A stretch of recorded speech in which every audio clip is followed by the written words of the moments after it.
Era 1997. Mientras el cometa Hale-Bopp cruzaba el cielo y la humanidad observaba una nueva era digital, un joven estudiante de física escribía canciones en su habitación madrileña. Entre apuntes y sueños, aquel chico decidió enviar una carta a Joan Manuel Serrat, con su primer disco dentro de un sobre. No sabía si su ídolo lo escucharía, pero algo en su interior le decía que ese gesto marcaría el inicio de una travesía. Ese joven era Ismael Serrano, y su carta, más que un mensaje, era una declaración de amor a la música, a la palabra y al tiempo. Su primer álbum, Atrapados en Azul, nació en un mundo que parecía tambalearse entre el fin de las ideologías y el despertar de nuevas heridas. España respiraba el eco del terrorismo, de la desilusión, de un futuro incierto que se reflejaba en la mirada de toda una generación. Pero entre tanto ruido, una voz distinta empezó a colarse en las radios, la voz de un joven que, con una guitarra y un verso, hablaba del desencanto sin perder la ternura. Su canción Papá, cuéntame otra vez se convirtió en un espejo donde los hijos de la utopía se reconocían a través de la nostalgia de sus padres. Era un reproche amoroso a los ideales que se desvanecieron, una súplica por la coherencia, una pregunta al pasado. ¿Qué fue de aquel mayo francés, de las barricadas, de la esperanza que soñaba cambiar el mundo? El éxito fue discreto, pero profundo. Serrano no era una prioridad para su compañía discográfica, y sin embargo, su voz se propagó como un susurro que muchos necesitaban oír. Cantaba para los que se sentían huérfanos de certezas. En los cafés, en las pequeñas salas, su guitarra era una brújula emocional. En cada verso había algo de rabia, algo de ternura y una gran lucidez política. Su generación había crecido entre la caída del muro de Berlín y la globalización, entre el fin de los grandes relatos y la saturación de información. Y él, desde su rincón, decidía resistir con poesía. Con los años, Ismael haría balance, escribiría canciones no solo para entender el mundo, sino para sobrevivirlo. En su prólogo confiesa que en esas letras están lo mejor y lo peor de él, que en ellas se aprende a soltar, a entender que nadie muere de amor y que crecer es reconciliarse con las propias contradicciones. Su cancionero es, entonces, una larga conversación con el tiempo, una crónica emocional de quien se mira en el espejo y ve en su reflejo todas las vidas que fue. El cantautor Marván, amigo y colega, lo describe como un heredero de Serrat, Aute, Silvio Rodríguez y Sabina, pero también como alguien que supo actualizar la canción de autor, devolverle vigencia y humanidad. Ismael recogió el testigo de los poetas que transformaban la realidad en melodía y lo llevó a los tiempos de la inmediatez y del ruido.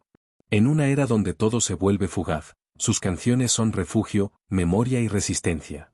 Porque, como escribe Marván, Ismael representa la voz que no se deja engullir por la fugacidad de estos tiempos convulsos. El suyo es un arte que abraza tanto la lucha social como la intimidad. En su obra conviven las madres de Mayo y los amantes que se pierden, los héroes anónimos y las mujeres que buscan ser libres, la ternura de los hijos y la denuncia de la injusticia. Serrano canta al obrero y al corazón roto con la misma delicadeza. Y en ese equilibrio reside su poder, en la mezcla de la esperanza y el desencanto, en la lucidez del que ha amado y ha sufrido. Su trayectoria es un recorrido por el alma de varias generaciones. En Atrapados en Azul, 1997, aún resuenan las heridas políticas de la juventud española, la decepción, la memoria, la búsqueda de sentido. Canciones como Vértigo o Donde estarás retratan amores imposibles, el miedo a la rutina, el deseo de escapar del tiempo. Caperucita, en cambio, transforma un cuento infantil en una denuncia contra el machismo cotidiano, mostrando cómo la inocencia femenina es devorada una y otra vez por los lobos de siempre. Y en Amo tanto la vida, el amor se vuelve absoluto, incluso autodestructivo, amar hasta doler, amar aunque se pierda. Serrano nunca se refugió del humor.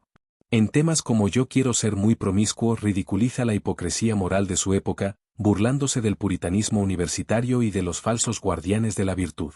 Ese tono irónico, inteligente y libre lo acompañará siempre, una voz crítica que sabe que la ternura no excluye la rebeldía. Su segundo disco, La memoria de los peces, 1998, ahonda en la idea de que el ser humano olvida demasiado rápido. Si los peces no recuerdan, nosotros tampoco, volvemos a cometer los mismos errores, a repetir las guerras, las injusticias, las pérdidas. En Al bando vencido rescata la voz de los derrotados de la Guerra Civil Española, los que murieron o envejecieron sin justicia ni memoria. En A las Madres de Mayo honra a las mujeres que, en Argentina, siguen buscando a sus hijos desaparecidos. Y entre esos cantos de dignidad se cuelan los del amor y la pérdida, recuerdo, regresa, ¿qué va a ser de mí? Canciones donde el tiempo, la culpa y el deseo se entrelazan como una única herida. A finales de los 90, Serrano ya era mucho más que un cantautor, era un narrador de emociones colectivas. Cada disco se convertía en una fotografía emocional de su época. Los Paraísos Desiertos, 2000, exploró los territorios de la soledad, la identidad y la melancolía. Allí, entre el desencanto político y el amor que resiste, canta sobre una ciudad vacía, sobre el vértigo de los días que se repiten. En canciones como KM0, 100 días o Si se callase el ruido, emerge una voz más madura, más contemplativa. El romanticismo da paso a la reflexión, ya no se trata solo de cambiar el mundo, sino de sobrevivir a él sin perder la esperanza. Durante los años siguientes, su obra se expande como una autobiografía emocional del siglo XXI. En Principio de incertidumbre, Naves ardiendo más allá de Orión, Acuérdate de vivir o La llamada, Ismael se consolida como poeta de lo cotidiano. Habla de la paternidad, del paso del tiempo, del cansancio del alma. Y siempre, en cada verso, hay una chispa de ternura que lo salva del cinismo. Su mirada se vuelve más humana, más abierta al humor, al absurdo, a la autocrítica. En su canción de amor propio, por ejemplo, se ríe de sí mismo y de su soledad, transformando la tristeza en una carcajada lúcida. En su cancionero, la política y el amor no son mundos separados. Ambos son actos de resistencia. Amar es también rebelarse contra la apatía. Cantar es una forma de memoria. En sus letras se cruzan los ecos de los desaparecidos, de los estudiantes, de los desheredados, con la voz de quien abraza a su hija o recuerda un amor perdido. Así, su obra se convierte en un mapa emocional de nuestra época, el retrato de un hombre que envejece sin rendirse. Ismael Serrano ha dicho que los artistas no escriben solo para los demás, sino para entenderse a sí mismos. Sus canciones son su manera de preguntarse quién es, qué fue, y qué queda de aquel joven que cantaba en los cafés. Con el paso de los años, su poesía ha aprendido a convivir con el silencio, con la duda, con la ironía. Ya no busca respuestas definitivas, solo un poco de luz en medio del ruido. El prólogo de este cancionero 1997-2022 es también una confesión de madurez. Ismael mira hacia atrás y ve cómo la vida lo ha transformado. Reconoce que en sus primeros discos hay soberbia y urgencia, pero también una pureza que aún lo conmueve. Acepta sus errores con gratitud, porque gracias a ellos aprendió a soltar, a entender que el tiempo no destruye, sino que enseña. Dice que escribimos canciones para sentirnos menos solos, y quizás ese sea el secreto de su permanencia. Su voz suena siempre cercana, humana, honesta. El cantautor madrileño ha sabido convertir la nostalgia en una forma de esperanza. Incluso cuando canta sobre el dolor, lo hace desde la ternura. Sus canciones son refugio en tiempos líquidos, anclas en un mar de fugacidad. Y como bien dice Marván, en una época donde todo se olvida, escuchar a Ismael Serrano es un acto de resistencia, es recordar quiénes somos, de dónde venimos, y qué sueños aún merecen ser soñados. Al final, su cancionero no es solo un libro de letras, es un testamento emocional, una biografía colectiva donde caben la infancia, la política, el amor, la derrota y la belleza. Ismael sabe que el arte no salva del todo, pero acompaña, que no cambia el mundo, pero nos cambia a nosotros. Y quizá eso sea suficiente. Porque como él mismo confiesa, lo que echamos de menos no son tanto sus primeros discos, sino los que éramos nosotros cuando los escuchábamos.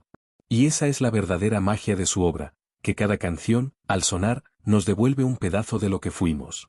Así, el joven de 1997 que enviaba su CD a Serrat sigue cantando, 25 años después, con la misma voz templada por el tiempo. Sus versos siguen buscando sentido, sus melodías siguen abrazando a los que se sienten solos.